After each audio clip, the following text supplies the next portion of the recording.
ग्वालियर के गौरव दिवस को लेकर सियासत बेहद तेज है। सरकार ने पूर्व पीएम और भारत रत्न अटल बिहारी वाजपेयी के जन्मदिन पर ग्वालियर का गौरव दिवस मनाने का फैसला लिया।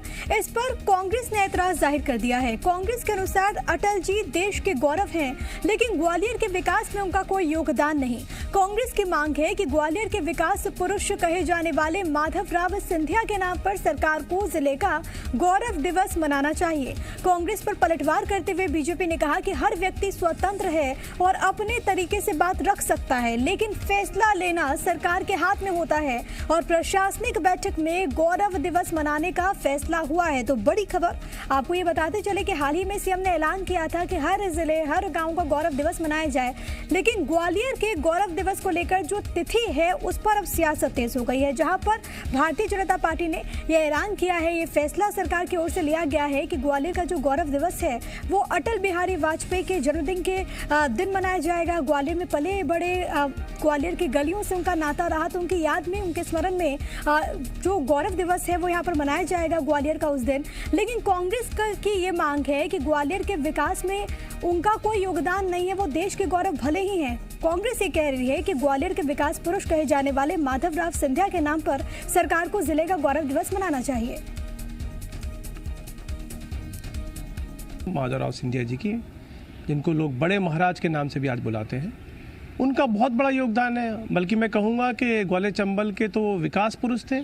जो भी आज बड़ा रेलवे स्टेशन, मालनपुर या जितना भी डेवलपमेंट देख रहे हैं, उन्होंने ही करवाया।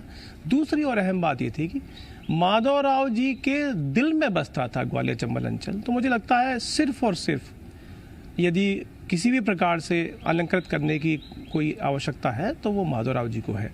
मैंने अपना अभिमत दिया था कि माननीय अटल बिहारी वाजपेयी जो भारत रत्न जिनको मिला और जो पूरे देश के लिए गौरव के एक का विषय है कि उनकी कर्मस्थली और जन्मस्थली ग्वालियर रही है, तो उनका जो जन्म दिवस है 25 दिसंबर, हम उसको गौरव दिवस के रूप में मनाएं, ऐसा मेरा अभिमत माननीय आयुक्त को मैंने दिया था और निर्णय लेना सरकार के हाथ में।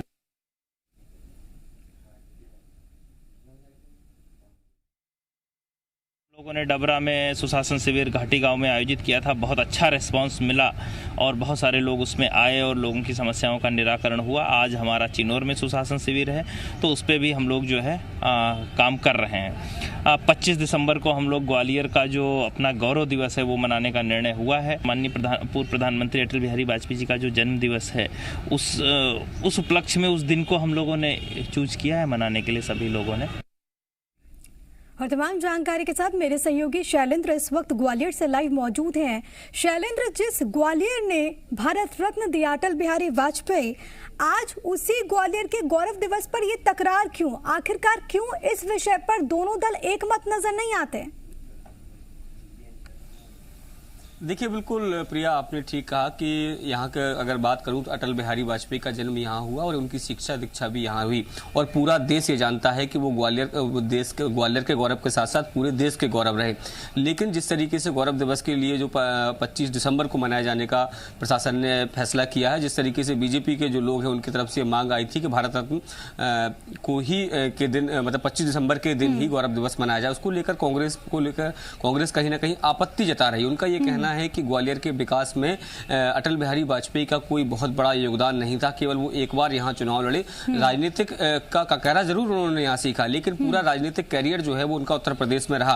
प्रधानमंत्री रहते हुए भी उन्होंने ग्वालियर के लिए कोई विकास कार्य नहीं किए, जबकि उसके उलट कांग्रेस का ये दावा है और तर्क है कि अगर माधवराव सिंधिया की बात करें तो चाहे रेलवे स्टेशन की बात हो, बामोर मालनपुर इंडस्ट्रियल कॉरिडोर की बात हो या तमाम बड़े विश्वविद्यालयों की बात हो, ये सब माधवराव सिंधिया के समय में रखे गए। और ऐसे समय में अगर जब गौरव दिवस मनाने की बात हो रही तो अटल बिहारी वाजपेयी जी के लिए तो पूरा भारत है, किसी भी शहर में उनके नाम का गौरव दिवस मनाया सकता है। लेकिन माधवराव सिंधिया को अगर ग्वालियर का गौरव दिवस मनाना है तो वो माधवराव सिंधिया के नाम पर होना चाहिए। इस तरह का तर्क जो है वो कांग्रेस की तरफ से दिया जा रहा है। हालांकि बीजेपी ने इस पर साफ कहा है कि हर व्यक्ति और हर राजनीतिक दल की अपनी स्वतंत्रता होती है, वो प्रस्ताव बनाकर भेज सकते हैं, लेकिन अंतिम निर्णय जो है वो सरकार को लेना है। जिस तरीके से कलेक्टर का खुद ये कहना है कि 25 दिसंबर यानी भारत के पूर्व प्रधानमंत्री अटल बिहारी वाजपेयी के जन्मदिन पर ही ये आयोजन होगा और उस दिन तमाम कार्यक्रमों की भी रूपरेखा तैयार कर ली गई। लेकिन शैलेंद्र, यहाँ पर आप दर्शकों को ये भी बताइए, क्योंकि कांग्रेस पार्टी ये मांग कर रही है और हम सुन भी रहे थे बयानों में, जहाँ पर कांग्रेस पार्टी का ये कहना है कि ग्वालियर के विकास पुरुष कहे जाने वाले माधवराव सिंधिया के नाम पर ही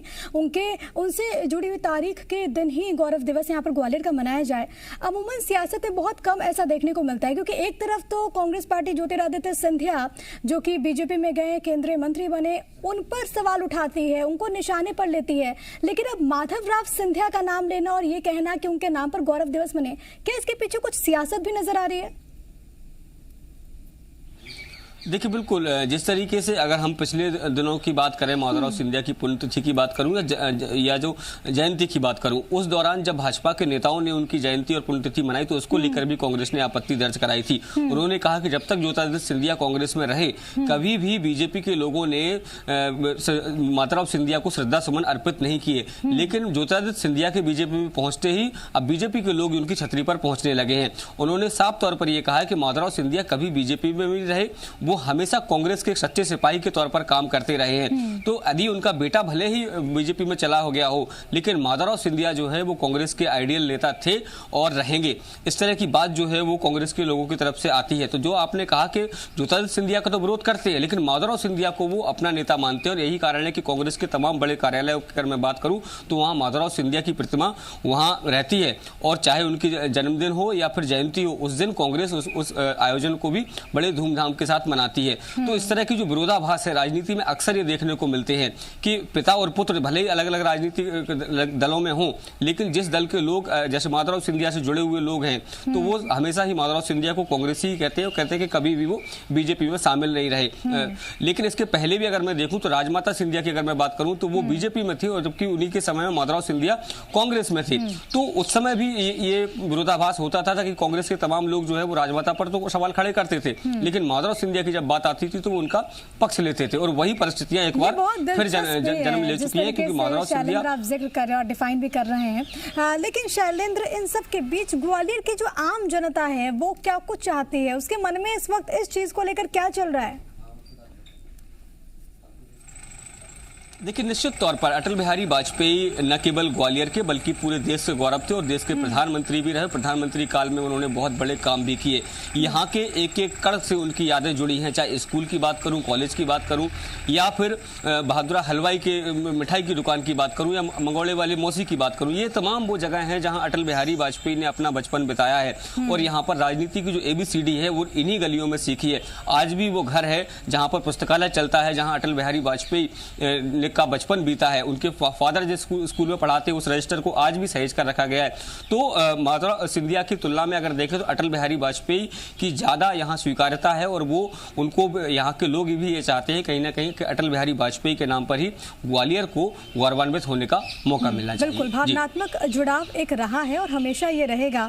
जरूरी है कि दोनों दल कहीं ना कहीं इस विषय को लेकर तो एक मत हो और जो गौरव दिवस है ग्वालियर का सब मिलकर के ही मनाएं। बहुत धन्यवाद आपका शैलेंद्र, तमाम बातचीत और जानकारी हम तक पहुंचाने के लिए। खबरों में बने रहने के लिए आप हमारे फेसबुक, ट्विटर और इंस्टाग्राम पेज को फॉलो कर सकते हैं। लेटेस्ट अपडेट के लिए आप हमारे यूट्यूब पेज को सब्सक्राइब भी कर सकते हैं और हाँ, बेल आइकन पर क्लिक करना ना भूलें।